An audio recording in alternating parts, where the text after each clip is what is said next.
नमस्कार दोस्तों, मेरे YouTube चैनल आर्टिस्ट महेश वैष्णव में आपका स्वागत है। और आज मैं अपने गुरुजी के बारे में बताऊंगा। बजरंग दास जी महाराज उनका नाम है और supreme court of India Ranjit Hanuman लगाते थे। और वो ऐसा क्यों लगाते थे इसके बारे में विस्तृत बताऊंगा, क्योंकि गुरु की महिमा जितनी गाई जाए उतनी कम है। और मैं आज गुरु की महिमा आप लोगों से अवगत करूंगा कि क्या क्या चमत्कार किए, क्या क्या किए उनने अपनी ज़िंदगी में। तो मैं आपको गुरुदेव के सबसे पहले ये मेरे गुरुजी है बजरंग दास जी महाराज। इनकी काफ़ी महिमा है। साथ में हनुमान जी हैं, राम जी पूरे परिवार के साथ राम दरबार। और ये मेरा पूजा स्थान है, ये अखंड दीपक जलता है हमारे यहाँ। तो इनके बारे में पूरे विस्तार से मैं आपको बताता हूँ। तो दोस्तों, गुरुजी के बारे में करते हैं शुरुआत। समर्थ बाबा बजरंग दास जी महाराज वीर चरित्रावली, ये उनकी पुस्तक है। और इसमें लिखा हुआ है साफ supreme court of India Ranjit Hanuman. जो केस कहीं भी हल नहीं होता वो इनकी कोर्ट में हल हो जाता है। तो काफ़ी इनकी दया है, कृपा है और काफ़ी इन्होंने सिद्धियां प्राप्त कर रखी है। क्योंकि पूरे देश आज के टाइम में जो कलयुग में है, जो सशरीर मौजूद है हनुमान जी, तो हनुमान जी की जो भी उपासना करता है उसको पूरे फल हनुमान जी देते हैं और बहुत जल्दी प्रसन्न हो जाते हैं, धन धान से भर देते हैं। तो बापू ने हनुमान जी की उपासना की है और उनको काफ़ी सिद्धियां प्राप्त हुई है। तो कुछ चीज़ें मैं बापू के बारे में बताना चाहता हूँ।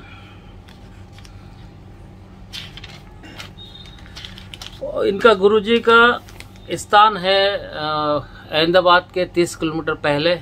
जैसे उदयपुर से अहमदाबाद जा रहे हैं और अहमदाबाद से 30 किलोमीटर पहले है, उसमें औराना गांव आएगा और साबरमती तट के पास में हनुमान जी का स्थान है, रणजीत हनुमान का स्थान है। और उसी में वहीं तपोभूमि में बने, इन्होंने वहीं तपस्या की है और काफ़ी उनके चमत्कार है। तो मैं धीरे धीरे इस वीडियो में सब कुछ बताऊंगा आपको।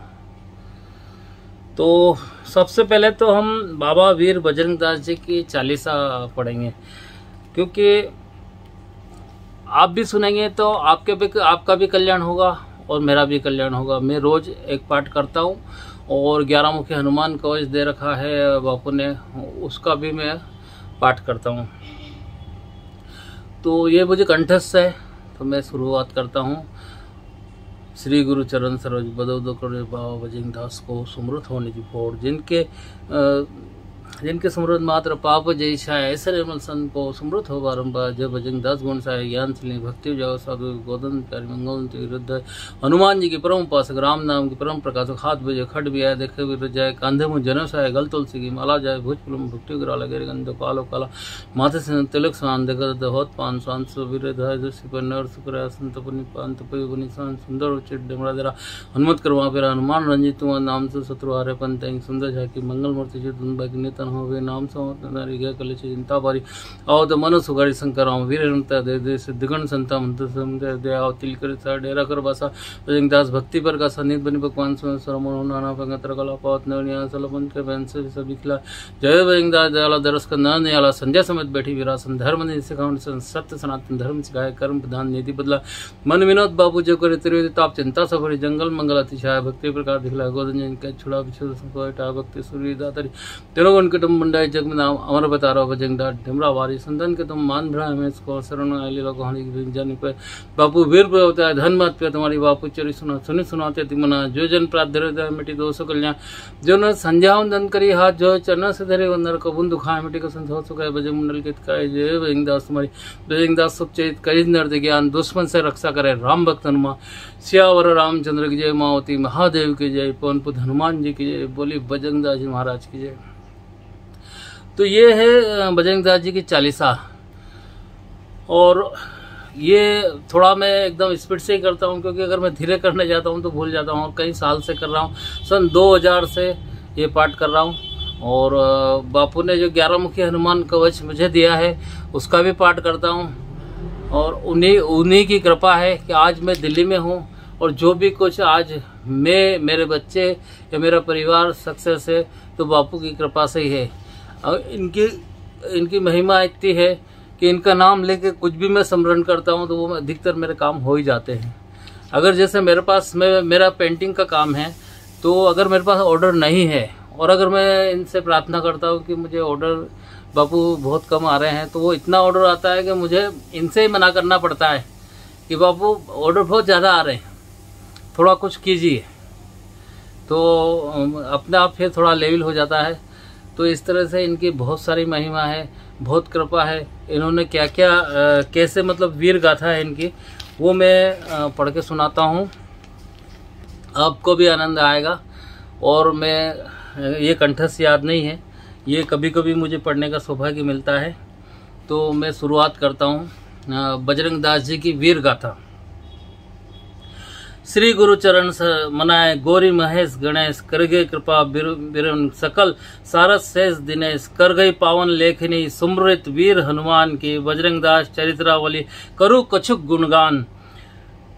कभी सोता कीजे क्षमा सेवक अपना जान, नहीं विद्या नहीं बाहुबल नहीं भक्ति नहीं ज्ञान, बजरंग दास के दास जान करके क्षमा करो अपराध मोए, सब कुछ भूल के होए क्षमा कीजिए। जब राम सदा सुख धाम हो, मैं तुमको शीश झुकाता हूँ, जय पवन पुत्र बलधाम हरे, मैं प्रथम आपको ध्याता हूँ। जो शरण आपकी आता है निश्चय ही वो बड़भागी है, ये खुर संभव सागर तरता वो महावीर अनुरागी है। जो निर्मल पद को पाना चाहे हनुमान जति का ध्यान करो, गर सिया राम से मिलना हो तो पहले हनुमान जी से भेंट करो। हे भक्त गणों तुम ध्यान धरो, मैं हाथ जोड़ समझाता हूँ, श्री हनुमान रणजित भक्त बजरंग दास के गुण गाता हूँ। बालपन से ही माता पिता ने इन्हें अकेला छोड़ दिया, श्री वीरवती बचपन से ही हनुमत संग नाता जोड़ लिया। अंजनी लाल की भक्ति कर निज मानव जन्म सुधार लिया, खुद ज्योति में ज्योति मिलाई दी और लाखों का उद्धार किया। ननिहाल में कुछ दिन वास किया और स्वल्प काल में ही विद्या पाई, बस 1 माह में पढ़ के आश्चर्य कला सबको दिखलाई। बचपन में शौक अखाड़े का, कुश्ती और मल्ल लड़ाने का था, बापू सबके सरदार रहे, फिर बदला फिर दौर जमाने का। थी वीरवती पहले से ही कुछ आपस में टकराव हुआ, बस इसी बात का बापू का कुछ दिन के लिए कारावास हुआ।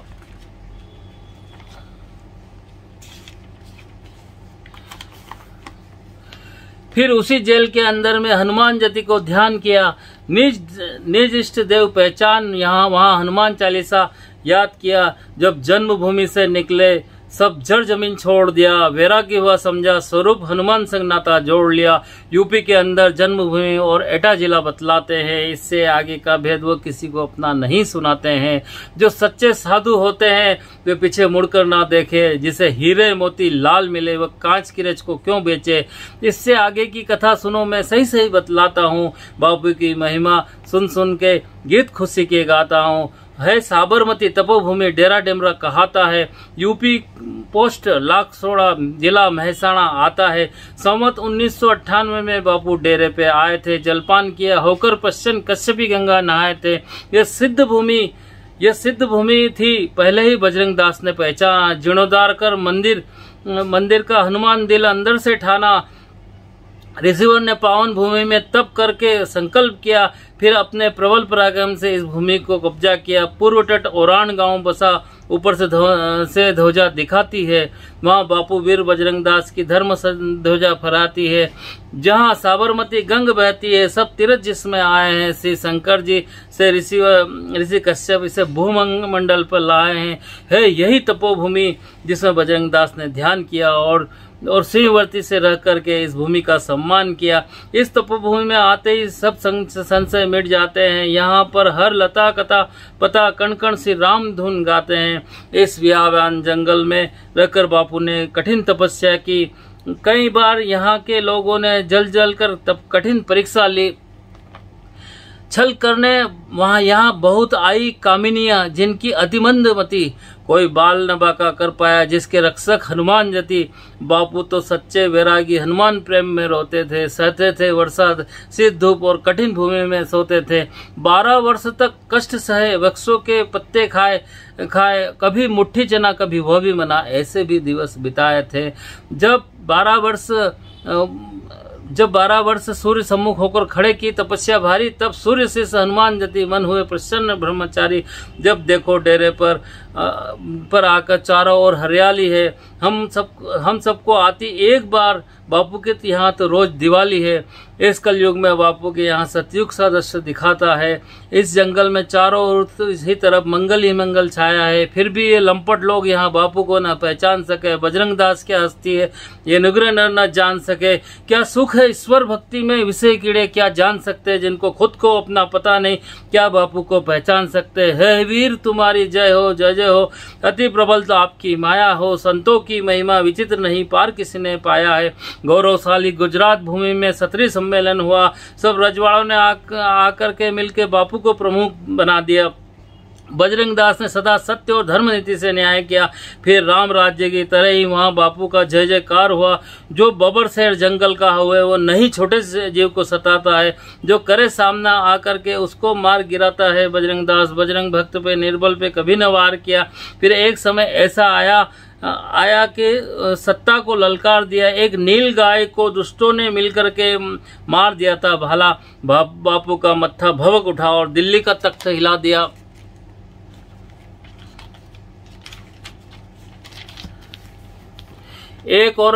एक और दूसरी वीर पुरुष की सुनना वीर कहानी। ये थोड़े दिन की सत्य कथा है, यह बात अधिक नहीं पुरानी है। कुछ रेवाड़े आकर बोले, बापू हम शरण आपकी आए हैं। औरान नवाब ने गाय प्रभुली पकड़ के हद में डाली है। जो सूरवीर सच्चा हो जग में, गौ का अपमान न सह सकता। होकर बच्चा हिंदुस्तानी घर के अंदर नहीं रह सकता। जो भरा न हो सुंदर भाव से, जिसके करुणा रस धार नहीं, वह हृदय नहीं है पत्थर। गौ माँ से जिसको प्यार नहीं, जो निस्वार्थ में मरे कि जिसका मांस काग नहीं खाते, वह गौ धर्म हेतु तन तजे। अंत में वो अमरपुरी को जाते हैं।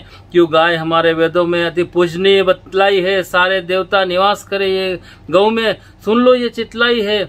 जो भक्षण मदिरा मांस करे, नहीं संत सभा में जाते हैं। होते हैं असुरों के सिंह नहीं, वही तो राक्षस कहलाते हैं। बजरंग दास सुनकर उछले और कर में गदा संभाली है। अब छुड़ाकर गाय जल पीऊंगा तब कठिन प्रतिज्ञा पाली है। फिर लिखा संदेशा नवाब को, मैं खबरदार अब हो जाना। बजरंग दास है नाम मेरा, मत चैन की नींद सो जाना। ये गाय हमारे भारत की कुल आन बान शान भी है और सत्य धर्म का ये प्रतीक भगवान भक्त की जान भी है। मैं गोधन की रक्षा के लिए अपना सर्वस्व लुटा दूंगा। अगर तूने गाय नहीं छोड़ी तो तेरा वंश मिटा दूंगा। या गाय छोड़ देना जल्दी, मत देर जरा भी अब कर देना। या लड़ने को हो जा तैयार, तेरे याद खुदा को कर लेना। फिर मन में एक विचार उठा, ये समय हाथ में आया है, अब क्यों न करूं परीक्षा। संतों की और क्षत्रियों को भी आजमाया है। फिर कागज कलम उठा करके मन में ईश्वर का ध्यान किया। ललका क्षत्रिय वीरों को और संतों को फरमान दिया, अगर सच्चे सुर कहते हो तो आज समय कुछ आया है। कुछ काफी निर्दयी लोगों ने गवों को कैद कराए। सौगंध गाय माँ की, आ जाओ गाय छुड़ानी है। न आओ गाय की रक्षा को, धिक्कार तुम्हारी जिंदगानी है। इतना लिखा, लेख अर्जेंट तार किए जहाँ संतों की राजधानी है। फिर 52 गांव पत्र डाले, वहाँ क्षत्रिय जाति वरवानी है। जिसने नित दिन सताए हो वो दया धर्म को क्या जाने। पीते हैं खून गरीबों का, वो गौ हत्या को क्या पहचाने।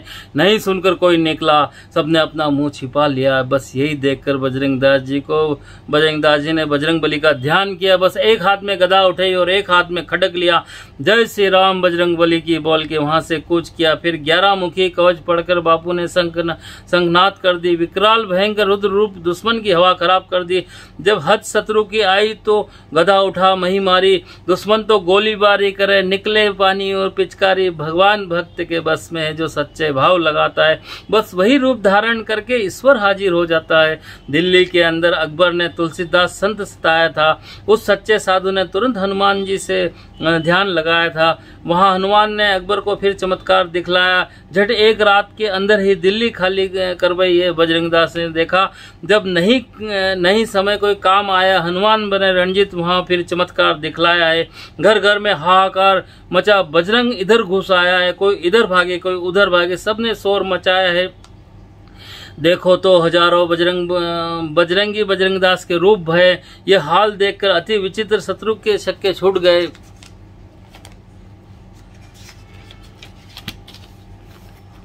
फिर क्या था इतने में बापू मैदान जंग में आते हैं। सब भाग गए, वहां कोई नहीं तो बुढ़े पांव दबाते हैं। बापू बोले, कहाँ है नवाब, मैं उसका सिर उड़ाऊंगा, कैसे होती बन गाय, अब उसको मजा चखूंगा। बापू दुश्मन को ललकारे, गौओं के बंधन खोल दिए। यह हाल विचित्र देखकर सब जय जय बजरंगी बोल दिए। जय बजरंग दास सत्यवादी, गौओं को जीवन दान दिया। तब आकर अपने डेरे पर कई दिनों के बाद जलपान किया। साधु होवे ऐसा हुए, नहीं स्नाहक वेश लजाना है। बस वेश बनाकर क्या होता है, यह सूरवीर का बाना है। भक्ति कृपान की धारा है, चलना बुझदिल का काम नहीं। ये तो सदगुरु का प्याला है, कोई मदिरा का जाम नहीं। लाखों में कोई एक पिए, जो सच्चे गुरु का लाला हो, जो खुद अपनी मिटा के रख दे हस्ती, ऐसा हिम्मत वाला हो। बापू ने मिटाकर हस्ती को ये इतना ऊंचा काम किया है। सुप्रीम कोर्ट डेमरे में लिखकर दुनिया में नाम किया है। 7 बार धन्य हो तुमको, कितना बड़ा मनोबल है। सिर काटू नवाब कलेक्टर का, ये कैसा महान तपोबल है। इतना लिख देना शासन को, ये मदद किसी का साथ नहीं। टक्कर लेना मिलिट्री से कोई कम गौरव की बात नहीं। मच गया हो अल्लाह बिल्ला मानो, सब नेता मिलकर आए। सबने फिर मिलकर सलाह मशवरा कर बापू के चरण दबाए। फिर आए कलेक्टर, काजी ने तुमको सिर झुकाया। देखकर मुंह में चाकड़िया, नवाब से तुरंत माफी मंगवाई। तब उंगली काट के तिलक करके फिर खड़क म्यान में डाला कि अटल प्रतिज्ञा को तुमने वैसा ही उसको पाला है। अनहोनी कर दे होनी को, होनी अनहोनी कर दे। हनुमान बड़े बल वाले हैं, रणजीत आपके मत वाले हैं। मैं कहूँ कहाँ तक लीला को, लूली जबान न कह पाएगी। अब समझ आए कि लीला को नहीं चलती, कलम ठहर जाती है। अरदास दास की इतनी ही है, चरणों में कभी रस्सी न हिले। कुछ और जहाँ में मिले न मिले, हमको बापू का प्यार मिले। मुनि वशिष्ठ ने रामचंद्र जी को साफ साफ समझाया था। होता नहीं कोई देव, कर्तव्य को देव बतलाया था। कर्तव्य करे तो नर निश्चय नारायण पद को पा सकता। वह यह निराकार भक्तों के लिए साक्षात रूप धर कर आता है। बापू ने कर्म महान किए, तब निज स्वरूप को पाया है। मंत्रों के अधीन आशीष देव यह करके दिखलाया है। साधु बने सवाधु, जो राम तत्व को क्या जाने। ना यहाँ बाजे ना वहाँ बाजे, उधर में नाव डूबी जाए। नहीं होती टोली सिंहों की संतों की नहीं होती जाति। नहीं होती है पंक्ति हंसों की, कोई साधु चले ना जमात। जो शिव वनी का होता है, वह निर्भय वन में सोता है। होकर स्वतंत्र विचरण करता नहीं, निज स्वरूप को खोता है। बापू की क्रिया साधना तो कहने में नहीं आती है। करना नहीं खेल हंसी का, ये मंजिल अति दूर दिखाती है। यह भारत खंड ऋषियों का है, तुमको इतिहास बताता है। तुम तीनों लोग को जीत सको, वह यह मार्ग वेद बताता है। साधन तो बने साधना से, नर सकल साधनाहीन हुए। साधन है धाम मोक्ष पत्र का, उसे छोड़कर लवलीन हुए। वायु की साधना को साधे ऐसा, बापू की साधना को साधे ऐसा कोई अभी तक नहीं आया। इसीलिए बापू बजरंग दास जी नहीं कोई शिष्य बनाए। कहने पढ़ने सुनने वाले सब चलते चलता देखा देखी, कोई साधन मार्ग पकड़ के चलता लाखों में एक ही। फिर भी बापू की दया दस्ती जिसके ऊपर पड़ जाती है, कुछ आदि व्याधि उपाधि उसको नहीं सताती है। बापू की वीर गाथाओं से शिक्षा के मिले निशानी है। उनके दर्शन से पाप कटे, मिटती है चोरिया सिखानी। बजरंगदास बापू को जो नर सच्चे मन से ध्याता है, वह सत्य बात है। सपने में आकर बापू दरस दिखाते हैं। हनुमान जहाँ रणजीत जहाँ चेतन स्वरूप में रहते हैं। कितने ही भक्तों को दरस दिए, हम सत्य आपसे कहते हैं। ये दिव्य छोटी सी झोपड़ी जिसमें अखुट भंडार भरा, सब रिद्धि सिद्धि आकर बैठी, नया नया विस्तार किया। गौशाला में जाकर बापू गायों को बेहद प्यार करते, नहीं किसी बात का कष्ट उन्हें। बछड़ों को भी बहुत प्यार करते। कुत्ते बिल्ली बंदर मिलकर सब एक साथ रहते हैं। है अजब प्रीति की रीति यहाँ निब्रे उसी को कहते हैं। है पशुओं की ऐसी शैली पर मानव नहीं सुधरता है, इंसानों से तो नहीं वो भगवान से भी नहीं डरता। बापू करते नित्य होम हवन, निर्मल सुगंध यहाँ बहती है।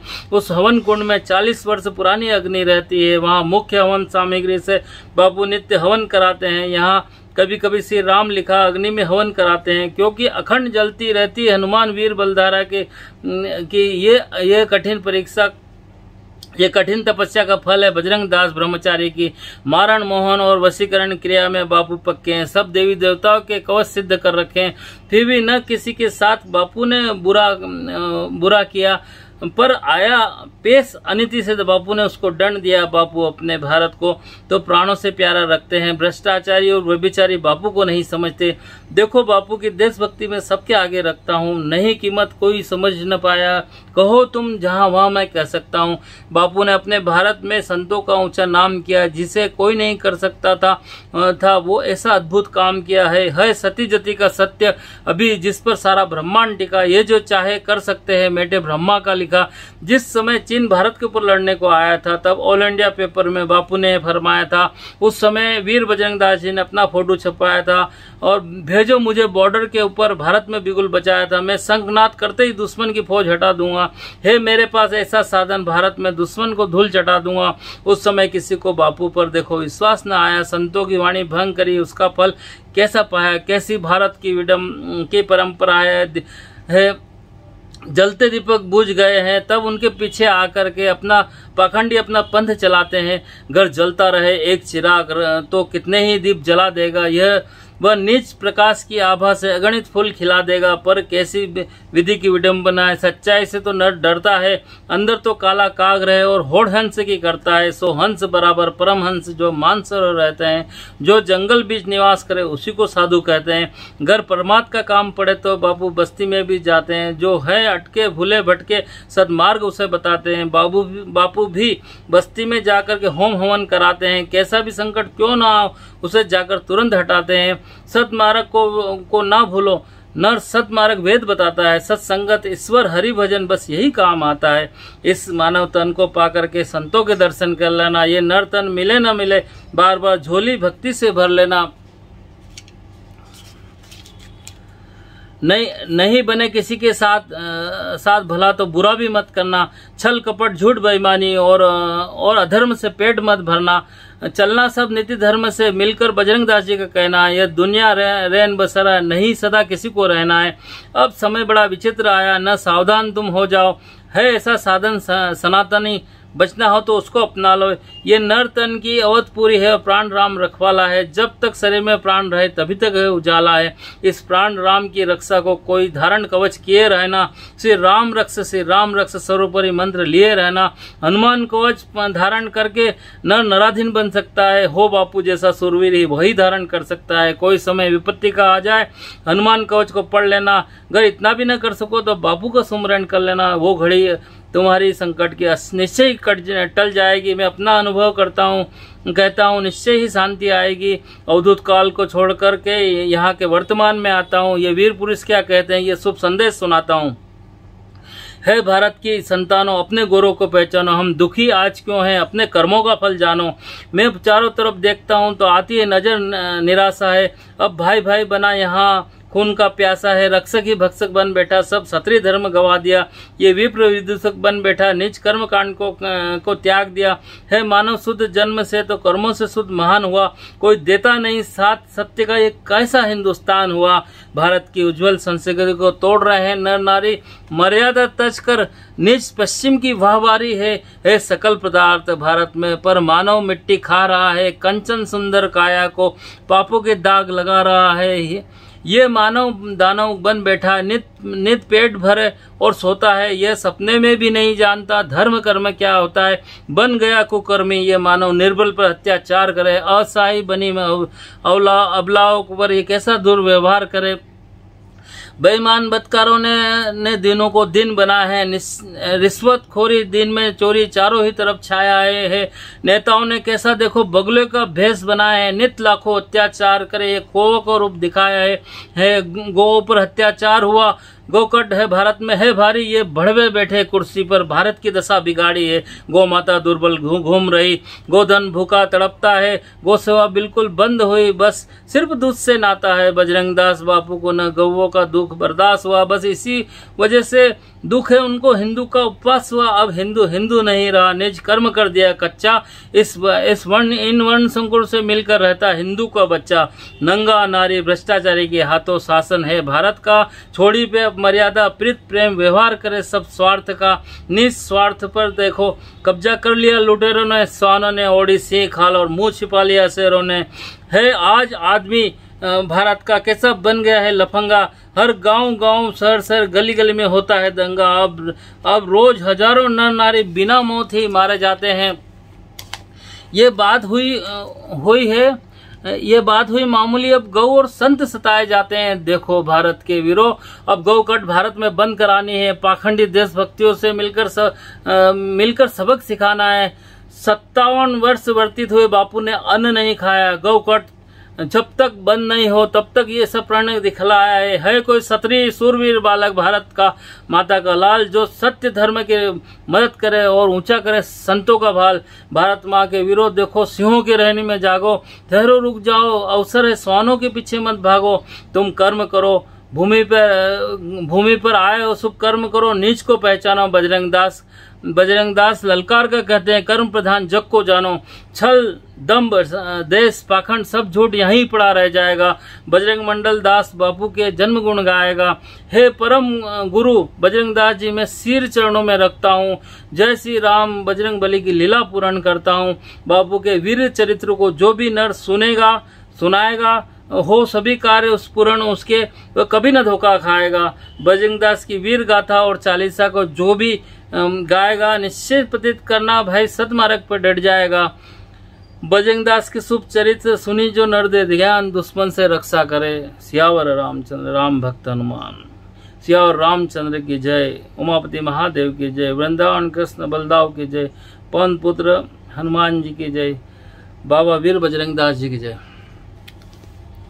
तो ये कम से कम वीर गाथा है बापू की 20 मिनट की, पर इसको जो आप लोग ध्यान से सुनेंगे तो आपके सारे कार्य होंगे और आपको विश्वास नहीं होगा। मेरे यहाँ जो बापू बैठे हुए हैं, कोई आके अगर अपने सच्चे मन से बापू से कुछ मांगता है तो वो भी मिलता है। और अगर मैं भी कभी प्रार्थना करता हूँ उसमें मेरा कुछ नहीं है, करने वाले सारे बापू ही हैं, पर प्रार्थना करता हूँ तो उसके सारे सब कार्य होते हैं। और ऐसा प्रत्यक्ष मैंने अनुभव किया हुआ है, क्योंकि शरीर चला जाता है, बापू देवलोक हो गए कम से कम 20-25 साल पहले, पर शरीर चला जाता है पर आत्मा रहती है। बापू हमारे लिए मेरे लिए आज भी है, क्योंकि उन्होंने मेरे सर के ऊपर हाथ रख के और 11 मुखी हनुमान की कवच दिया है, और उसी का चमत्कार है जो आज जो भी कुछ हूँ मैं। तो आप लोगों को मैंने बापू के वीर गाथा सुनाई है और बजरंग चालीसा सुनाई है। बापू के कुछ चमत्कार है वह भी आपको मैं बताता हूँ।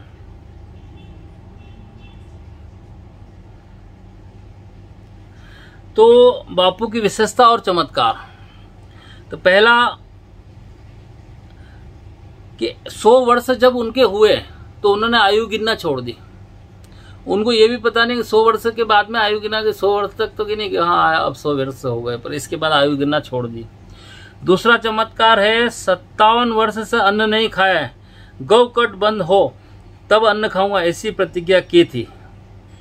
ये दूसरा चमत्कार है कि 57 वर्ष, ये 25-30 साल पहले की बात है जब बापू देवलोक हुए, उससे पहले। तो उससे पहले मतलब 57 के 60 वर्ष उन्होंने अन्न नहीं खाया, यहाँ तक कि उन्होंने देह त्यागी देवलोक हुए तब तक भी अन्न नहीं खाया। अब ये तीसरा चमत्कार है 12 वर्ष तक 3 ग्रास पत्ते और 1 तुम्बी जल पीकर रहे। 3 ग्रास पत्ते मतलब 3 कवे लेते ना, मैंने एक पहला ग्रास दूसरा ग्रास, तो 3 ग्रास पत्ते और 1 तुम्बी मतलब एक कमंडल टाइप होता है, 1 तुम्बी जल पिया बस पूरे दिन भर में। और सूर्य की आराधना की 12 वर्ष तक 3 ग्रास पत्ते और 1 तुम्बी जल पी कर रहे। और चौथा है नंगा शरीर, लंगोटी मूछ की पहन के हमेशा ही रहते थे वो, सिर्फ लंगोटी पहन के रहते थे जिंदगी भर। और पांचवा चमत्कार है, 5 हथियार हमेशा अपने पास रखते थे। 5 हथियार में हो गया गदा, तलवार, भाला, बिच्छू, खांडा धारण किए थे। तो ये 5 हथियार हो गए। अब ये छठा चमत्कार है, चमत्कार ही कह सकते हैं इसको कि जन समुदाय से दूर जंगल में ही रहते थे। अब जंगल में जिंदगी भर बिताना भी बहुत बड़ी बात होती है, तो ये भगवान की कृपा से ही ऐसा कर सकता है कोई भी। और 7वां चमत्कार, आज तक बापू ने किसी से मांगा ही नहीं, शरीर के लिए भी याचना नहीं की, न आश्रम के लिए याचना की। जो देके जाता खुशी से जाता, वो कभी किसी से ये नहीं बोलते ये कर दे, वो कर दे, ये कर दे। वो तो कोई आता तो भी मेरा अनुभव है कि नहीं समझ में आता तो गाली दे के बात करते हैं। मतलब वो स्वाभिमान है, वो ऐसा लल्लू चप्पू या उनके यहाँ नहीं चलता था। और 8वां चमत्कार है, आज तक किसी भी व्यक्ति मात्र से हाथ की सेवा नहीं ली। मतलब कि कोई मालिश करा दो, हाथ पांव दबा दो या ऐसा कपड़े धो दो, ऐसा कोई हाथ की सेवा किसी से भी बापू ने नहीं ली जब तक उन्होंने जिंदगी भर। और 9वां चमत्कार है, नदी के जल के सिवा आज तक कुएं का पानी नहीं पिया, सिर्फ नदी का जल पीते थे। और इसमें है 10वां है, 70 वर्ष से सूर्य व्रत रविवार रखते हैं और सूर्य के बहुत सारे चमत्कार और बहुत सारी सिद्धि उनको प्राप्त है। 11वां चमत्कार है, जब तक नित्य हवन एवं कवच ना करूं तब तक जल नहीं पीऊंगा। मतलब जब तक वो हवन वगैरह और कवच नहीं करते तब तक जल भी नहीं पीते उठ के। 12वां है, गाय, ब्राह्मण, संत एवं भक्तों पर विशेष प्यार करते थे। और 13वां है, मनुष्य मात्र के लिए भोजन की वस्त्र व लक्ष्मी की व्यवस्था करते थे।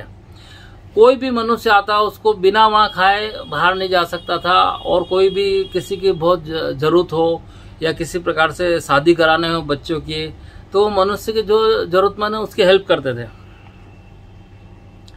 और 14वां है, साधु की 4 व्रती में से अजगर, सिंह एवं गज व्रती 12 वर्ष रखी। 12 वर्ष सूर्य की तरफ मुंह करके कवच पाठ किए 12 साल तक खड़े होके। और बाकी इनके चमत्कार है, मंत्र शक्ति की स्वयं अनुभूति की, फिर प्रचार किया मंत्र का। गोलीबारी हुई बापू पर, अब ये चमत्कारी है। गोलीबारी हुई बापू पर 3 बार। एक बार हनुमान जी खुद आके बचाया, हनुमान जी स्वयं आके बचाया। दूसरी बार ओरान पठान ने गोली चलाई तो उसमें जो बंदूक चला रहे हैं उसमें से गोली की जगह पानी निकला, पिचकारी निकली। ये बापू का चमत्कार है। और वहां पे जब गाय छुड़ाने गए तो हजारों बजरंगबली बन गए, बजरंगदास जी बन गए। मतलब वो हर गांव में, हर घर में, अगर जब 500 घर है तो 500 ही बजरंगदास जी बन गए। तो हर घर में बजरंगदास जी खड़े हो गए। तो वैसे सिट्टी पिट्टी गुम हो गई नवाब की तो। और जोरावर सिंह के दरबार के अन्याय को देखकर बापू ने राज्य छुड़ा लिया, यह कम आश्चर्य की बात नहीं है। एक जोरावर सिंह था तो उसने राज्य पे कब्जा किया था, तो उसके अन्याय देख के खुद अकेले ही उन्होंने राज्य छुड़ाया है। उज्जैन राजमहल के अखाड़ने में कोई आज तक ताल नहीं ठोक सकता था, वहां बापू ने आधी रात को ललकारा था। और मंत्र शक्ति से जंगल में लगी हुई आग को चुल्लू पर पानी में डुबाया। जंगल मतलब बुझाई, जंगल में आग लग गई थी तो बापू ने हाथ में पानी लिया और चुल्लू भर पानी से उस आग को बुझाई। और अगला चमत्कार है, मंत्र बल से सर्प को 24 घंटे तक दीवार पे लटकाया, चिपका के रखा। तो उन्होंने मंत्र पढ़ा, सांप आया काटने तो मंत्र पढ़ा तो वो अपने आप दीवार पे चिपक गया, 24 घंटे तक चिपका रहा और 24 घंटे बाद आ जाती थी उसको। और एक बार तो हनुमान जी की मूर्ति में प्रवेश कर गए थे वो, हनुमान जी की मूर्ति में प्रवेश करके वापस बाहर आ गए। लोग प्रत्यक्षदर्शियों ने देखा है इस चीज को। और चलती हुई रेलगाड़ी को हिम्मतनगर में रोका। एक बार क्या हुआ कि बापू को तो टिकट तो लेते नहीं थे, पैसे उन कहाँ लेते क्या मालूम नहीं, तो उनको रेलगाड़ी में बैठने नहीं दिया टीटी ने और इन लोगों ने, तो उनको उतार दिया। तो बापू ने अपने हाथ में कंकड़ पत्थर कुछ लिया और मंत्र पकड़ के ट्रेन के ऊपर छोड़े, तो ट्रेन वहीं जाम हो गई, चली नहीं। और फिर जब उनको ध्यान आया कि इस साधु ने कुछ गड़बड़ की है, तो इनको ससम्मान उसको ट्रेन में बिठाया उनको, और तब रेलगाड़ी आगे चली। और एक ने अनु को पुत्रवान बनाया, इतनी उन्होंने दया दृष्टि की कि जिसके पुत्र नहीं है तो पुत्रवान बापू ने बनाया है। और कोर्ट के अनुयायी मजिस्ट्रेट को ललकारा और जो इनके ऊपर केस कर दिया था, तो उसी को कहा कि किस गधे ने तेरे को मजिस्ट्रेट बना दिया है, उसी को चिल्ला वो हाथ जोड़ने लग गया। और महाराजा सिंह गवर्नर को बंबई में जाके फटकारा है। वल्लभ भाई पटेल, गुलजारी लाल नंदा, मोरारजी देसाई के सामने नवाब तथा काजी मियाँ को और कलेक्टर माफी मंगवाई जब गौ को पकड़ लिया तब। और आबू अंजनी आश्रम, वहाँ त्यागी तपस्वी 10 दिन में मर जाते हैं। वहाँ बापू 6 मास तक रहे और देवी कवच सिद्ध किया और बापू के शरीर पर सर्प लपटे रहते थे। वहाँ पर एक आबू अंजनी आश्रम है, वहाँ पे 10 दिन में ही आदमी मर जाता अगर जाता था कोई तो बापू 6 महीने में रहे। और वहाँ पे उन्होंने देवी का कवच सिद्ध किया और उस टाइम उनके शरीर पर सर्प लपेटे रहते थे। और हाजी पीर को कलमा पढ़कर कब्र से प्रकट किया। तो एक बार हाजी जो पीर बाबा होते हैं ना, हाजी पीर, तो कब्र से निकाल दिया उनको, कलमा पढ़ के और बाहर निकाल दिया। और अघोरी की गुफा में उसको मार भगाया, जिसमें 16 साधुओं को मार दिया था। एक अघोरी ने 16 साधुओं को मार दिया था, तो अकेले गए उसकी गुफा में और उसको मार के भगा दिया। और शंकर का नृत्य रावणाकृत शिव तांडव करते हुए बापू ने शंकर के दर्शन किए। जब शंकर जी ने इनको दर्शन किए, तो जो रावण का जो लिखा हुआ है शिव तांडव पाठ करते हुए बापू ने शंकर भगवान के दर्शन किए। फिर शंकर भगवान ने उनको वरदान दिया है। राम, लखन, हनुमान जी तीनों के दर्शन बापू ने स्वयं किए। देवी देवता के सारे कवच सिद्ध कर रखे थे, सभी सपनों में आकर दर्शन देते थे। और हनुमान जी का 15वां यंत्र बापू ने सिद्ध कर रखा था, जिससे लोगों को भोजपत्र पर कागज पर पत्र लिख कर देते और पहनने से सारे चमत्कार सिद्ध हो जाते थे। बापू हर व्यक्ति को स्वप्न में दर्शन देते थे। इनके आशीर्वाद से रोग मुक्त हो जाते और धनार्थी को धन मिलता था, पुत्रार्थी को पुत्र प्राप्त होता था। और भी काफी बापू के चमत्कार है। अधिक क्या कहूँ, बापू स्वयं हनुमान स्वरूप थे। दम्भी, ढोंगी और ईर्ष्या करने वाले वहां पर उनकी कृपा प्राप्त नहीं कर पाते थे। तो इस तरह से बापू के काफी चमत्कार हैं। और जो भी सच्चे मन से बापू की प्रार्थना, पूजा और कवच पाठ करता है, तो उनको सपने में भी दर्शन देते हैं और सारे काम होते हैं। पर मेन चीज होना चाहिए आस्था। आस्था के बिना कोई चीज चलती नहीं है। अगर आस्था है दिल से, तो वो काम पत्थर में भी भगवान प्रकट हो जाते हैं। तो आस्था नहीं है तो भगवान भी पत्थर लगेंगे इंसान को। तो मेन चीज है आस्था। और बापू ने भी गाय की वास्तविक स्वरूप और गाय की महिमा बापू ने समझे है। तो वो बापू वीर बजरंग दास जी महाराज धीर, गंभीर, वीर, सुशील धर्म के रक्षक है। बापू ने प्रतिज्ञा की थी कि जब तक भारत में गोकट नहीं होता, गोकट बंद नहीं होता, वे अन्न नहीं खाएंगे। इसलिए 57 वर्ष तक बापू ने अन्न नहीं खाए। गाय का वास्तविक स्वरूप बापू ने समझा है। ब्राह्मण और गाय की उत्पत्ति भगवान के मुखारबिंद से हुई है। भगवान के मुखारबिंद से तेजोमय पुंज प्रकट हुआ। उस तेज से प्रथम वेद की उत्पत्ति हुई। तत्पश्चात अग्नि, गाय, ब्राह्मण की उत्पत्ति हुई। एवं वेद में 4 वेद की उत्पत्ति हुई। ब्राह्मण और अग्नि देवताओं के लिए भविष्य यानी घी प्रदान करते हैं। वह घी गाय से प्राप्त होता है। इसलिए वेद, गाय, अग्नि, ब्राह्मण जगत के जन्मदाता हैं। यही है इसलिए वेद, गाय और ब्राह्मण अग्नि जगत के जन्मदाता, यही सदा जगत को धारण किए होते हैं। इसलिए देवता, ब्राह्मण या तथा असुरों को भी गाय का पूजन करना चाहिए, क्योंकि गाय सभी कार्यों में उदार है, वह सभी गुणों की खान है, साक्षात सभी देवताओं का स्वरूप है। इसलिए बापू गाय को प्राणों से भी प्यार करते हैं। गाय की प्रत्येक वस्तु पावन है, वह समस्त संसार को पवित्र करने वाली है। गाय का मूत्र, गोबर, घी, दूध, दही, छाछ, इन पंच गव्यों को पान करने से शरीर के भीतर पाप नहीं ठहरता। जिन लोगों को गाय के दूध, घी, छाछ खाने का अवसर प्राप्त नहीं हुआ, उनका शरीर मल के समान होता है।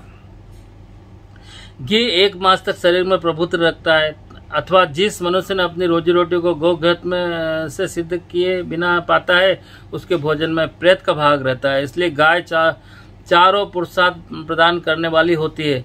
जो प्रतिदिन गाय की प्रदक्षिणा करता है, वह सभी पापों से मुक्त होता है। जिस प्रकार बृहस्पति तथा भगवान लक्ष्मी पति सबके वंदनीय, उसी प्रकार गाय सभी के लिए पूजनीय है। जो भक्त प्रतिदिन उठकर प्रातः गोघृत का स्पर्श करता है, वह सभी पापों से मुक्त हो जाता है। गौ का दूध की नदियाँ, इसमें घी के भौर उठते हैं। गौ भी दूध की नदियाँ और इसमें घी के भौर उठते हैं। इसलिए गौ हमारे सभी भारतीय बंधुओं के घरों में निवास करती है। जिस घर में सत शास्त्र नहीं, वह घर शमशान है। 6 अंग पद कर्मों सहित संपूर्ण वेद गाय में बताए हैं। सज्जनों, गाय के सिंगों में शंकर और विष्णु का वास होता है। उदर में कार्तिकेय का वास होता है। मस्तक में ब्रह्म ललाट में महादेव, मस्तक और ब्रह्म ललाट में महादेव, सिंगों के अग्रभाग में इंद्र, कानों में अश्वनी कुमार, नेत्रों में सूर्य तथा चंद्रमा, दांतों में गरुड़, जिह्वा में सरस्वती, गुदा में संपूर्ण तीर्थ, रोम कूपों में ऋषि, मुख में और पृष्ठ में यमराज, दक्षिण में वरुण, कुबेर, वाम मार्ग में महाबली यक्ष, मुख के भीतर गंधर्व और नासिका के अग्र भाग में सब खुरों में अप्सराएं, गोबर में लक्ष्मी, गोमूत्र में पार्वती, थनों में चारों समुद्र, रंभाने की आवाज में प्रजापति। जो गाय की उड़ती हुई धूल सिर पर धारण करता है, वह धन्य है। जो गाय की रक्षा करता है, वह साक्षात देव स्वरूप है। जो गाय का हरण तथा बछड़े की मृत्यु का कारण बनता है, वह कीड़े मकोड़े के रूप में महाप्रलय तक नरक को भोगता है। गौ बंद करने वाले की बड़ी दुर्गति होती है तथा उसका मुंह देखने से ही महापाप लगता है। वह अपने पितरों समेत घोर नरक में पकाया जाता है। गाय को साधारण पशु, तुलसी को साधारण वृक्ष, गुरु को साधारण मनुष्य समझने वाला महामूर्ख है। बाबा वीर बजरंग दास जी ब्रह्म कर्म में प्रवीण है, इसलिए ब्राह्मण है। निर्बल भक्त और गायों के रक्षक इसलिए क्षत्रिय हैं। दुर्वासा तथा परशुराम जैसा पुरुषार्थ है इनका। एव क्रिया है, इसलिए आज के ऋषि हैं। बापू का स्थान साबरमती गंगा, जो परम पावन और पूज्य है, वहाँ बापू का आश्रम बना हुआ है, जो कि परम पावन है। तो इस तरह से बापू ने गाय की सारी महिमा बताई हुई है कि किस किस तरह से किस किस अंग में कौन से देवता विराजमान है।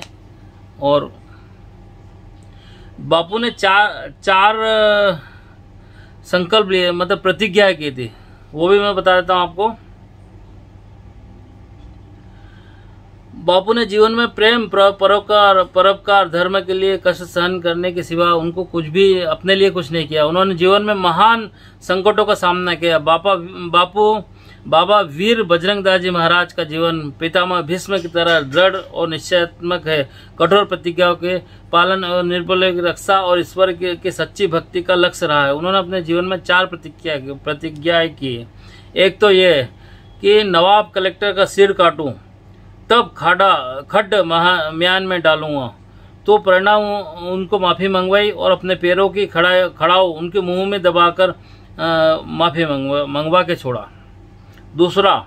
दूसरी प्रतिज्ञा, ओराना मियाओं ने रबारों की 300 गाय छुड़ा कर लाऊं, तब पानी पीऊं। तो गाय छुड़ाकर फिर पानी पिया। तीसरी प्रतिज्ञा, एक टरगाटा जाति के मनुष्य की पत्नी को उसके परिवार के लोग आने नहीं दे रहे थे, तो 500 मनुष्य के समुदाय से बापू उसकी स्त्री को निकाल कर लाए और उसे उसके पति के पास भिजवाई। मतलब 500 लोग थे, तो उनके सामने उनसे लड़ के, उनको डरा के उसकी पत्नी को लेकर आए और उसके पति के हवाले किया। और चौथी है, एक ब्राह्मण ने अपनी पुत्री की शादी के लिए बापू से पैसे की याचना की, तो बापू ने हनुमान से कहा, उस समय भी बापू ने संकल्प किया था पैसा देकर ही जल लिया। ऐसा मतलब बापू के पास पैसे तो रहते ही थे, पर किसी ने शादी के लिए मांगे बच्ची की, तो हनुमान जी से बोल के ने उन्हें। और बापू कहते हनुमान जी जैसा देवता दूसरा इस कलयुग में है, कली काल में रक्षक कोई देवता ही नहीं है। जो निष्कपट भाव से शरण में आता है हनुमान जी की, उनको भक्ति और मुक्ति देते हैं। मैं भारत के विद्वान और बुद्धिजीवी कुशल शासकों से अपील करता हूँ तथा हमारे दूरदर्शन केंद्र के अधिकारी सभी मिलकर बाबा वीर बजरंग दास जी महाराज की क्रिया साधना का प्रचार प्रसार करें। मतलब सोशल मीडिया में बापू का प्रचार प्रसार करें, और जिससे हमारी आने वाली पीढ़ी बापू के बारे में जाने और आत्म संयम, सेवा, असहिष्णुता की भावना उनके दिल में जगे। तो दोस्तों, बहुत सारी उनकी वीर गाथा है, और उन्होंने कवच, सारे देवी देवताओं के कवच का पाठ कर रखा था, सिद्ध कर रखे थे उनने, और उसमें से 11 मुखी कवच तो मुझे भी दिया है उन्होंने।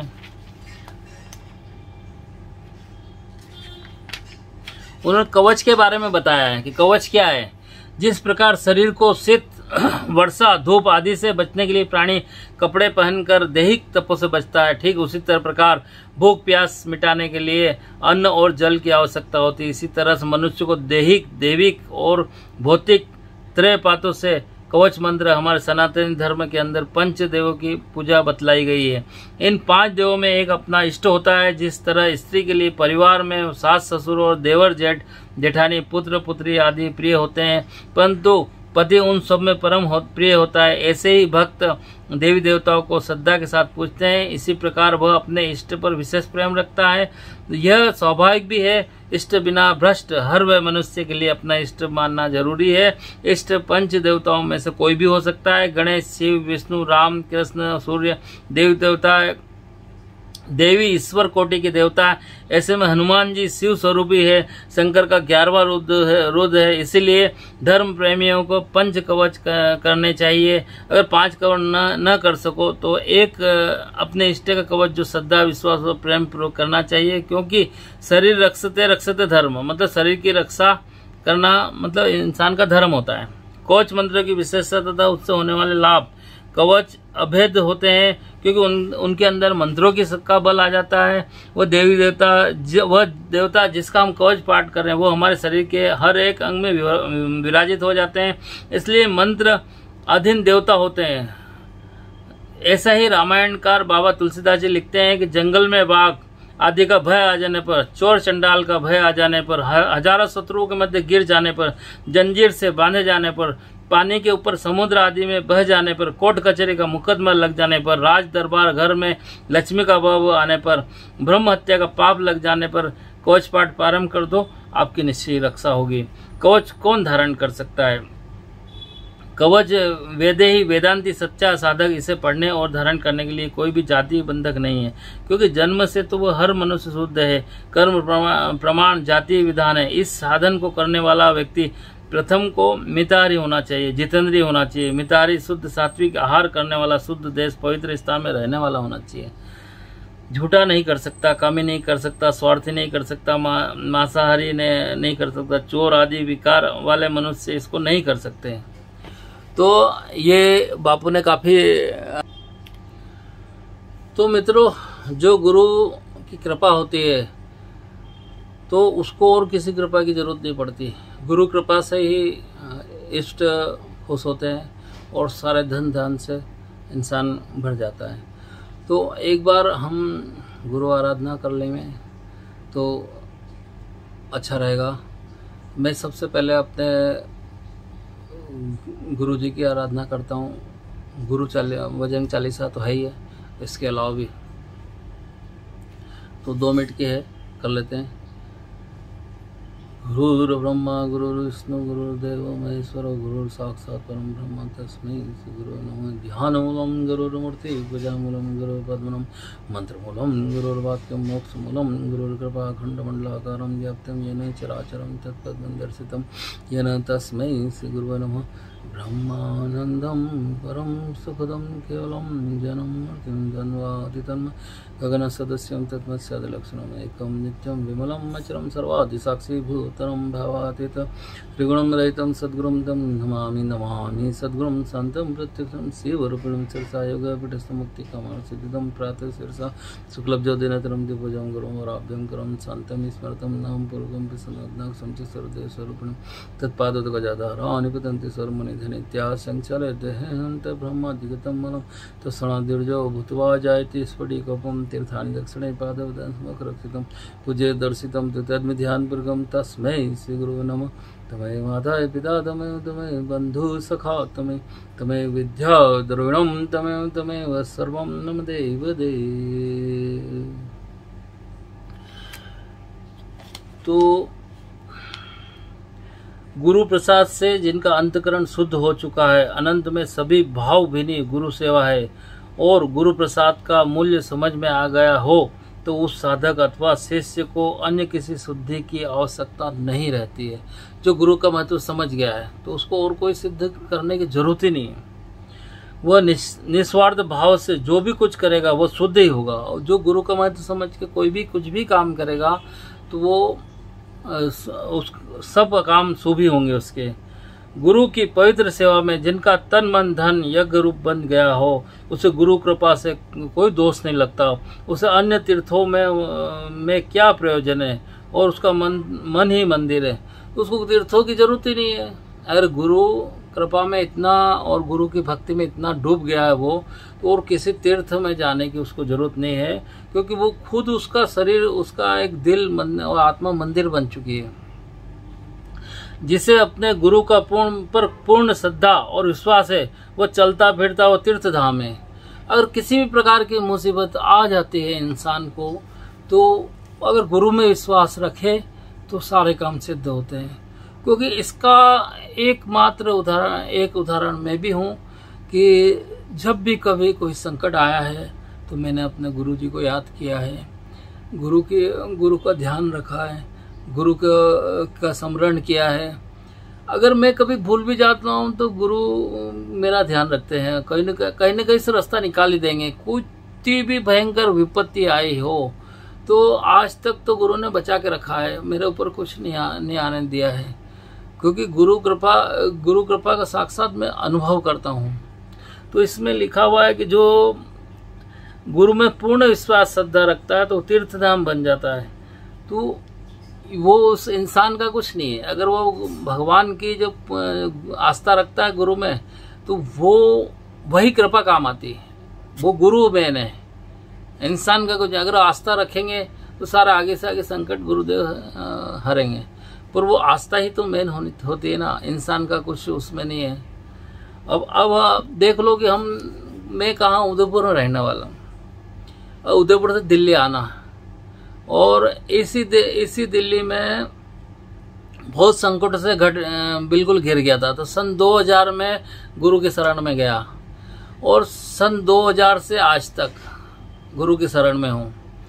ऐसी स्थिति थी उस टाइम की, 9 महीने का मेरा मकान का किराया बाकी था, और खाने की भी व्यवस्था कई बार हमको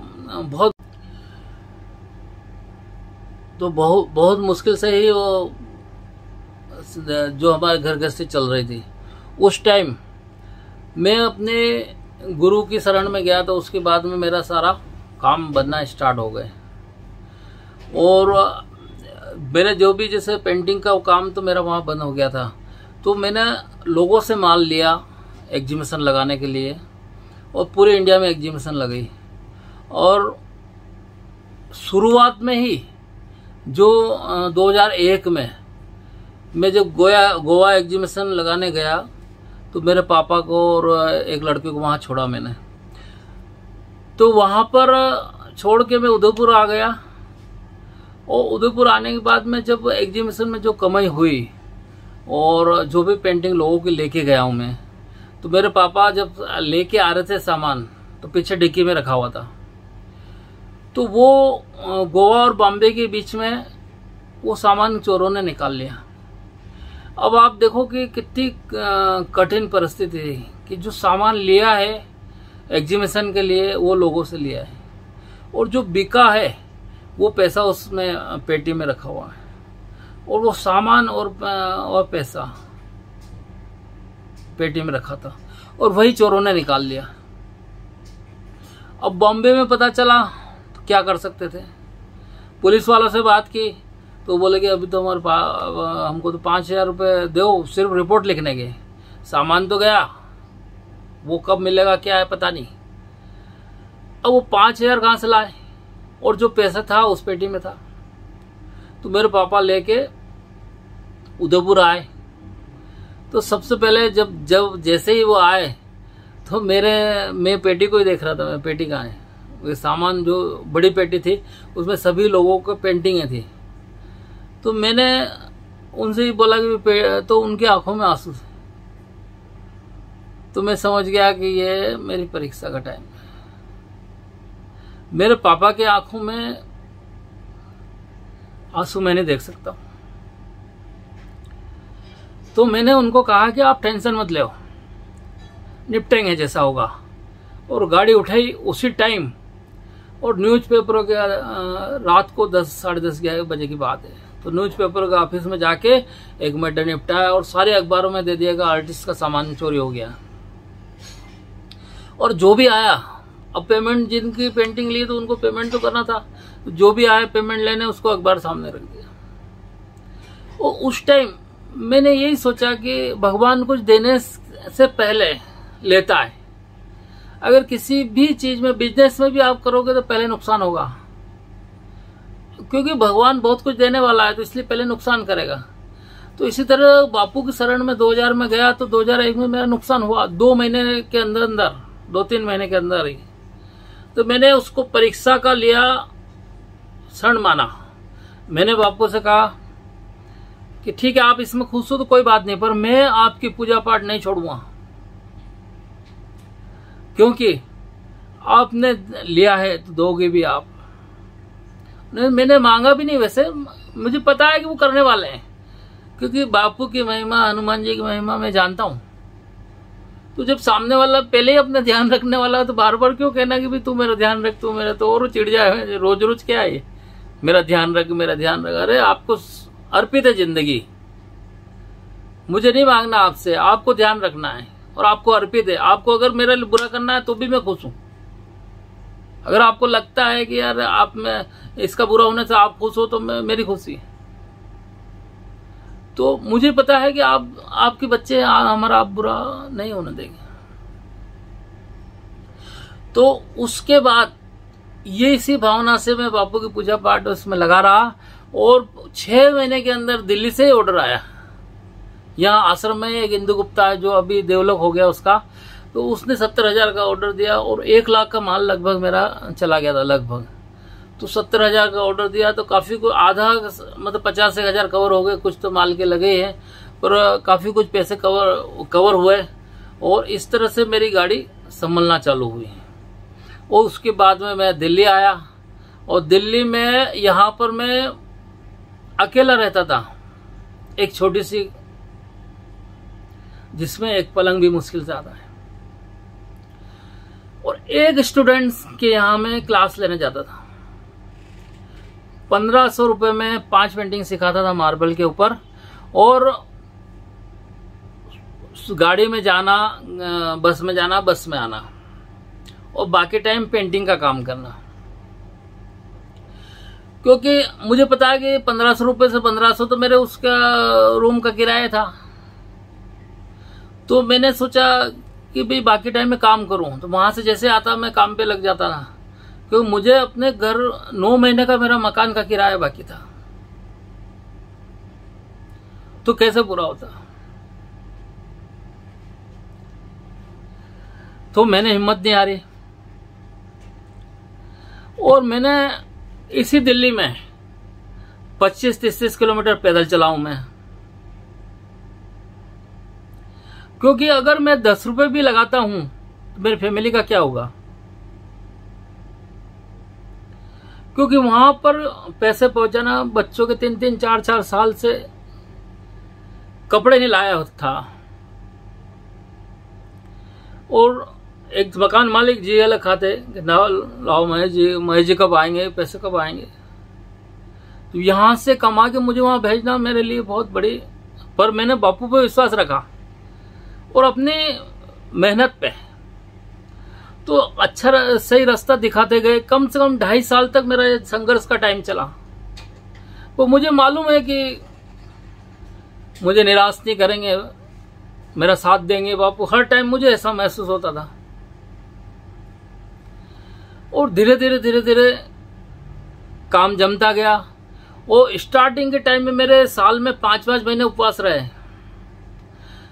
क्योंकि मुझे पता है कि अगर मेरे न तो मेरा बनाने वाला है कोई, अकेला में रहता था 2.5 साल तक तो। और होटल में जब हनुमान, उस टाइम बहुत ज़्यादा ही पूजा पाठ करता था मैं, तो होटल का खाना मुझे अच्छा अशुद्ध लगता था, क्योंकि मेरे मन में है ये था कि हनुमान जी की पूजा पाठ कर रहे तो होटल का खाना मुझे नहीं खाना चाहिए। तो अधिकतर मैं कोशिश करता कि भाई 31 दिन का उपवास हुआ तो उसमें फल फ्रूट खाना, यही दूध छाछ ये ले सकता था, पर ये लेता था। और फिर 31 दिन पूरे होते 10-15 दिन बाद वापस 31 दिन का ले लेता। तो झंझट ही नहीं, मार्केट से लिया फटाफट खाया, चलो भाई।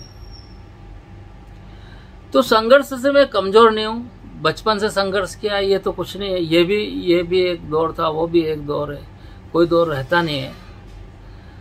पर यह है कि बापू ने मेरा हाथ पकड़ा, और आज जो भी कुछ हूँ बापू की कृपा से। न मैं ये बनने के लिए मैंने कोशिश की थी कि आज जो मैं हूँ, और न मैं आगे कुछ बनने के लिए कर रहा हूँ। मैं अपनी मेहनत कर रहा हूँ, कहाँ पहुँचाना क्या करना ये बापू के हाथ में है। तो मैं जो भी ये वीडियो देख रहा है, वो अगर गुरुदेव की आराधना करना चाहता है, बजरंग चालीसा पढ़ना चाहता है, या 11 मुखी हनुमान कवच का पाठ करना चाहता है, तो वो मेरे से ले सकता है। क्योंकि पूरी दुनिया में या तो गुरुजी के आश्रम में है ये 11 मुखी कवच, या फिर मेरे पास है, या उनने जिसको दिया है बापू ने उनके पास है। और जो भी भक्त अगर औराणा गांव में है रणजीत हनुमान जी के नाम से आश्रम, तो वहां जाके दर्शन करेगा कोई भी, तो और जल्दी काम होंगे, अच्छे काम होंगे उसके। तो मेरा यही निवेदन है कि जिसको भी ये पाठ 11 मुखी हनुमान पाठ चाहिए, मैं व्हाट्सअप कर दूंगा। मेरा व्हाट्सअप नंबर है 9313322431।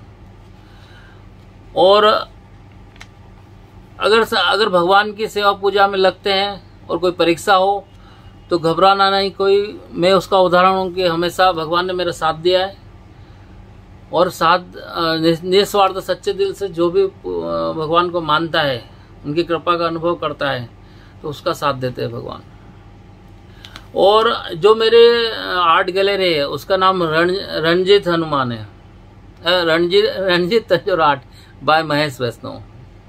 रणजीत तंजोर आर्ट, जो मेरे गुरुजी ने हनुमान जी का जीर्णोद्धार करवाया, मंदिर बनवाया, उसका नाम रणजीत हनुमान, और मेरे आर्ट गैलरी का नाम रणजीत तंजोर आर्ट। तो ये इसीलिए मैंने रखा है रणजीत, मतलब बापू ने भी इसीलिए रखा कि रण में कोई हरा नहीं सकता। और मैंने तो ऐसा सोच के नहीं, मैंने तो बापू बजरंग जो मंदिर का नाम है और जो बापू ने रखा वो मैंने रणजीत तंजोर आर्ट रखा। और वैसे बापू तो हारने देंगे ही नहीं, सीधी सी बात है। सब अपने ऊपर कोई बोझ नहीं है भाई, सब बापू के ऊपर है। तो आज मैंने अपने गुरु की महिमा कुछ दर्शकों को बताई है, जो व्यूअर है कैसी लगी। क्या आप भी अगर दर्शन करना चाहें या 11 मुखी हनुमान कवच आपको चाहिए तो ज़रूर आप कीजिए, और मैं आपको ज़रूर करूँगा। और मेरा वीडियो अगर अच्छा लगा तो आप मेरे वीडियो को शेयर करें और सब्सक्राइब करें, बेल आइकन को दबाएं, और जो भी कमेंट था, जो आपको अच्छा लगा हो तो कमेंट्स करें। जय हिंद दोस्तों, मिलते हैं अगले वीडियो में।